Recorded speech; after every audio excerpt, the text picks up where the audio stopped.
everybody, welcome back to my channel. Today I wanted to talk to you about my Google Assistant wish list. So I have in front of me a list I've began putting together based on features that I run into that my current Google Assistant can't help me with.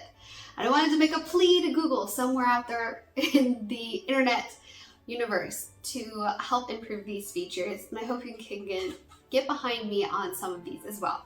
So make sure you subscribe below if you're interested in more smart home tech ideas, and don't forget to like this video, and let's get into it.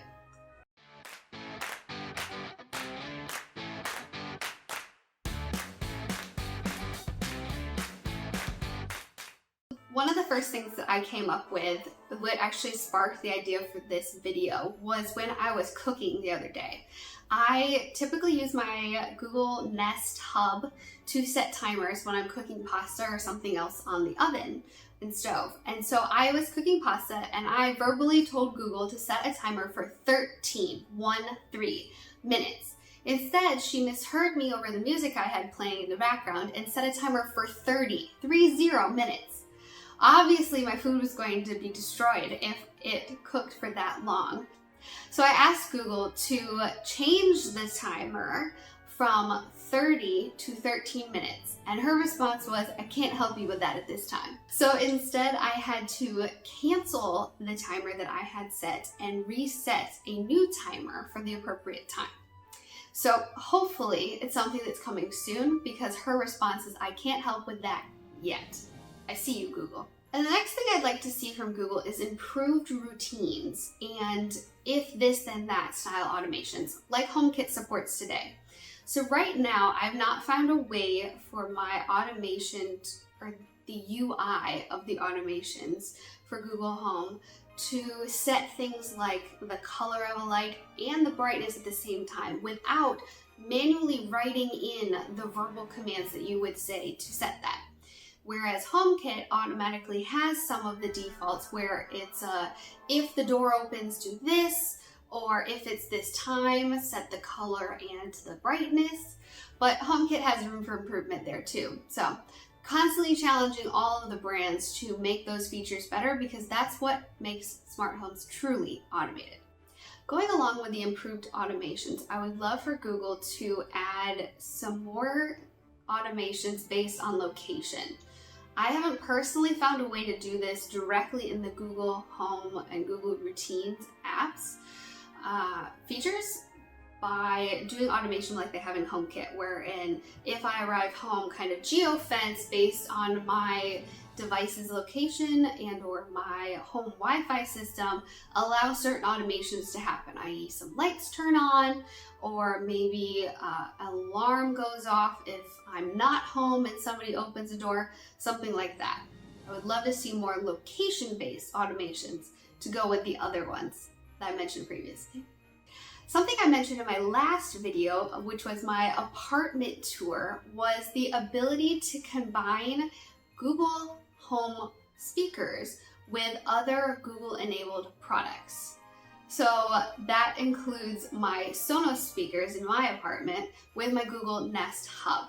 I'd love for it to be able to pair them in groups, just like you can pair Sonos devices and like you can pair Google Assistant speakers. Though I've been having some trouble doing that as well, so I'm not sure how well that feature works. I haven't actually been able to get it to work across my Google Assistant speakers. Going along with playing music, I think it would be awesome for Google to enable the now playing minimized display on their Google Nest Hubs.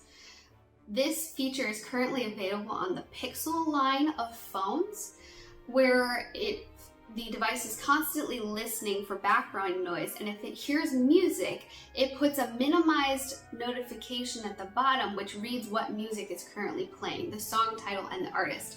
I think this would be an awesome feature to add to the Google Assistant devices with a screen, how it can be minimized in the background to hear the music going on around it, even if it's not controlling the music. As an audiophile, that's something that would be super cool for me.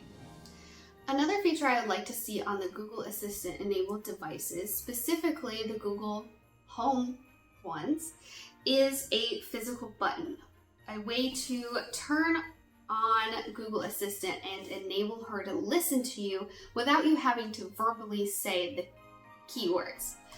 The Google Home Minis used to have this feature, but my understanding is they disabled it because it was queuing at the wrong times and there was a security/privacy issue surrounding that, which I totally agree with the justification, but I think it would be awesome on one of the hubs to go along with the mute button to have another button maybe on the front side that you can pick to cue Google listening to you. And another idea for that button would be an ability to program the button to do a specific routine or command that you do on a regular basis. That way all you have to do is walk up to your device and cue it to do your routine.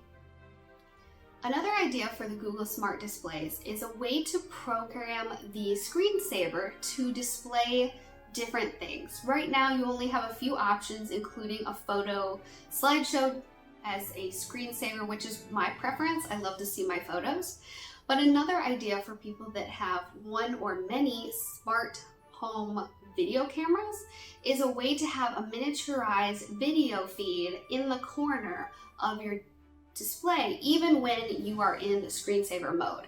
This way, at a quick glance, you could see all of the video camera views at once on your smart display. One of my heartaches right now, since I've recently moved and I've reconfigured my smart home setup, is the ability to remove one device from your system. Right now, if you have multiple devices from the same provider, so in my case, I have 2 different Wemo, however you want to say it, switches. And one of them I'm no longer using, but it shows up in my smart home list of devices. There's no way for me to delete and ignore that one device only. And instead, every time I run a routine, it tells me that device is not available right now, as if it was having an error. If I want to remove it, I have to completely unlink my Wemo account and then relink it and reconfigure all of my routines related to those devices, which is thoroughly inconvenient, as opposed to the ability to delete or even ignore one of the devices during your routines and your smart home setup. That'd be a great improvement, and I know I've been seeing complaints about that online for years. And the last kind of general improvement I would like to see from Google is just a larger smart home range. Right now, there's not a lot of devices that Google promotes, where Apple has their webpage where they may not manufacture every sensor, camera, device, but they work with partner brands to promote sensors and other buttons that they know will work and are certified to work with HomeKit. My understanding is that Google doesn't have as many checks and balances and security checks as HomeKit, which may be a con for some people.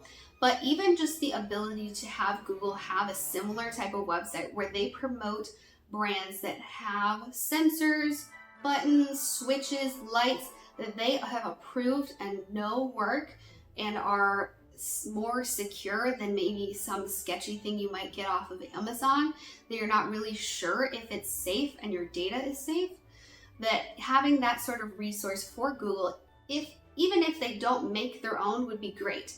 I'm specifically looking for things like a vibration sensor, which I'm going to cover a lot of ideas I have for how to use different types of sensors.